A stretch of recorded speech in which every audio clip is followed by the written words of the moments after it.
अब्दुल कलाम जी केवल एक मात्र ऐसे राष्ट्रपति थे जो 2 सूटकेस से भवन में गए थे और निकलते वक्त 2 ही सूटकेस लेकर के भवन से वापस आए थे। उनकी कुल संपत्ति में क्या था? कुछ नहीं था। एक रामेश्वरम में उनका पैतृक घर जो उनके पिता ने बनाया था, 2500 उनकी किताबें, एक वीणा जिसको बजाने में उनको बड़ा आनंद आया करता था, वीणा बहुत बजाते थे, एक उनकी कलाई की घड़ी, एक सीडी प्लेयर जिसमें वो भजन सुना करते थे, एक लैपटॉप था, 6 कमीजें जिनमें 3 तो डीआरडीओ की दी थी, 3 उनकी खुद की थी, 4 पेंट थी टोटल जो 2 डीआरडीओ की दी थी, 2 उनकी खुद की थी, 3 सूट थे और 1 जोड़ी जूता। हाँ, लेकिन उनके पास खास बात क्या थी? 40 डॉक्टरेट थी। खुद पीएचडी की पढ़ाई कभी नहीं करी, कोई मेडिकल पीएचडी की पढ़ाई नहीं करी, पर जिस यूनिवर्सिटी जाते थे लोग उन्हें डॉक्टरेट देते थे। लॉ, इंजीनियरिंग, साइंस, कितनी तरह की doctorate, Padma Bhushan, Padma Vibhushan, Bharat Ratna, Veer Savarkar award, Ramanujan award, कई प्रकार के इनको अवार्ड मिले।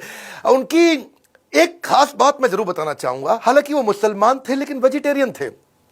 उनका बड़ा प्रेम था। एनिमल्स आर एंजल्स विद फर। पक्षी जगत पर्यावरण का सूचक होता है। कलाम जी क्या कहते थे? वो पर्यावरण का सूचक है और अगर वो मुसीबत में है तो समझ लेना कि अब हमारे भी बुरे दिन दूर नहीं है। एक बार उनको जो डीआरडीओ की उनकी दीवार हुआ करती थी ना बाउंड्री की, तो उनको बोला गया सिक्योरिटी के लिए कांच वांच लगा दो। बोला बिल्कुल नहीं, ये बर्ड्स के लिए बड़ा हार्मफुल हो सकता है। उन्होंने मना कर दिया। और जिस समय वो प्रेसिडेंट बने थे, बाद में जब वो राष्ट्रपति भवन के अंदर मुगल गार्डन में जब वॉक किया करते थे ना, तो वो एक मोर को देखा जो ना मुंह खोल पा रहा ना बंद कर पा रहा है।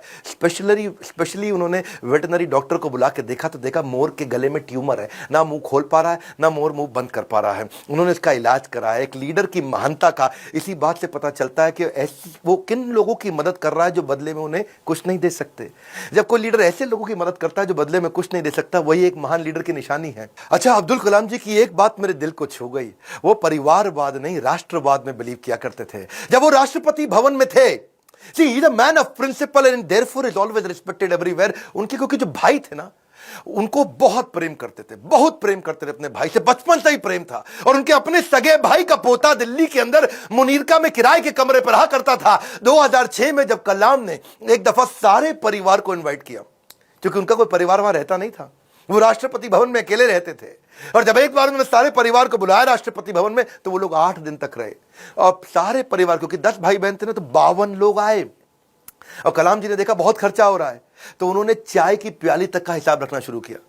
सब लोगों को उन्होंने अजमेर शरीफ प्राइवेट बस करके भेजा, उसका भी हिसाब रखना शुरू किया। उन्होंने अपने अकाउंटेंट से सारा हिसाब बनवाया और बोला कि ये कितना बना, तो देखा 3,52,000 रुपए का चेक उन्होंने अपनी तनख्वाह से काट के दिया। और क्या कहा कि राष्ट्रपति भवन की जिम्मेदारी केवल राष्ट्रपति की होती है, पूरे परिवार की नहीं होती है। अब्दुल कलाम जी इतने विनम्र व्यक्ति थे। विनम्रता ताज के बिना राजसी गौरव है, वो ऐसी चीज है। महान व्यक्ति की महानता ही उसकी नम्रता है। डॉक्टर कलाम को एक बार आईआईटी बीएचयू के अंदर चीफ गेस्ट के रूप में इनवाइट किया गया, और जब वहां पे आए तो वहां पे 7 कुर्सियां थी। बीच वाली कुर्सी थोड़ी ऊंची थी, और जो बीच वाली कुर्सी ऊंची क्योंकि वो राष्ट्रपति थे, उनको बैठना था। उन्होंने बोला ना ना ना, कुर्सी हटाओ, बराबर की कुर्सी लगाओ। तो बोले नहीं सर, ये स्पेशल कुर्सी है हमारे चीफ गेस्ट के लिए। तो वो समझ गए कि चीफ गेस्ट कौन होते हैं भैया, जो एजुकेशन में महागुरु है वही है। तो उन्होंने वाइस चांसलर को बोला, आप आइए बैठिए। वाइस चांसलर घबरा गए, बोला राष्ट्रपति आप हैं, you are the first person of our country, आप बैठेंगे। बोला बिल्कुल नहीं। फिर उन्होंने अपनी कुर्सी हटवाई, बराबर की कुर्सी पे बैठे। कलाम जी ऐसे थे, ईमानदारी एक जादुई गुण है। यदि आपका हृदय ईमान से भरा है तो शत्रु का पूरा संसार आपके साथ खड़ा है। कहते हैं कि कोई भी पैतृक संपत्ति, माता पिता की दी हुई कोई भी पैतृक संपत्ति ईमानदारी के बराबर आपको नहीं बना सकती। सबसे ज्यादा अमीर व्यक्ति वही जो ईमानदार है। पूरा संसार आपके साथ खड़ा है। कलाम साहब तो एवर यूथफुल थे। 70 साल की उम्र में youth icon of the year का अवार्ड उनको मिला। हमेशा जीवन में भगवत गीता और कुरान दोनों साथ में रखते थे। 83 वर्ष की उम्र में उन्होंने रिटायर नहीं किया, रिट्राई किया। He was not tired, he was inspired, he was not tired up, he was fired up। आंखों में रोशनी तो उनकी कम हो रही थी, पर युवाओं के भविष्य को रोशन करने में लगे थे। उनके शरीर के पांव के कदमों की गति कम हो गई थी, पर देश की समृद्धि की गति को बढ़ाने में लगे हुए थे।